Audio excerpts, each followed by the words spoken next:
अगाडिपट्टि भागमा अवसर भ्यो खुर पृष्ठे गाईको खुरको पछाडि भागमा एकादश रुद्र भ्यो नमः गाईको पिछ्लो भागमा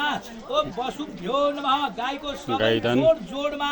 ओम पितृ भ्यो नमः कटियामा गाईको कटी भागमा ओम सोमाय नमः पुच्छे गाईको पुच्छरमा ओम आदित्य भ्यो नमः पुच्छरका रौँहरूमा ओम गंगाय नमः मूत्र नलीमा ओम यमुनाय नमः गोमयो गोब्र्याउने ठाउँमा ओम सरस्वती नमः गाईको दुधमा नर्मदाय नमः दहीमा हुताशम नमः घिउमा ओम नद्रमान रौँ गाईको हरेक रौँहरूमा समेत बुझादिनी पृथ्वी नमः उदरे गाईको पेटमा ओम सागर भ्यो नमः स्तनेषु गाईको थुथुमा काम सबै शरीरको अङ्गमा धूपमा दीपमा धूपबत्ती गर्नु पर्यो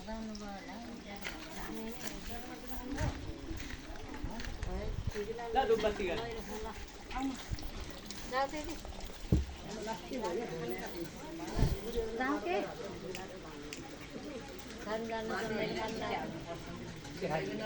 अरे ओम महाब्राह्मणो यहाँ त हिलै भयो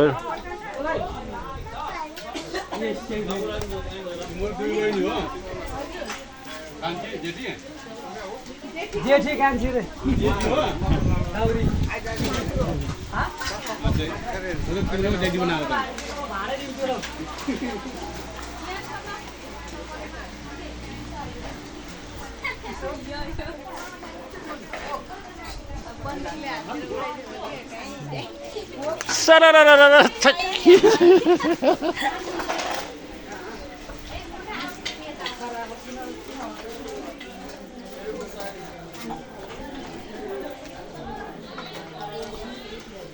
बाहुन रोटी हालेर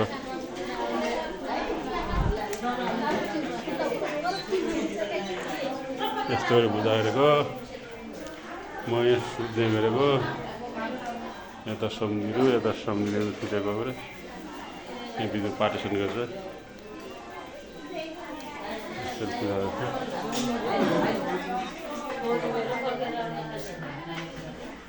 के को सामान त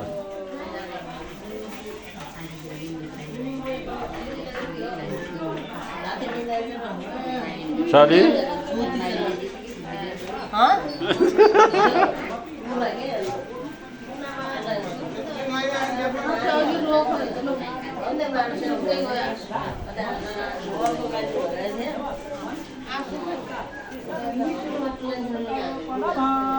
अब पितृहरूलाई सम्झेर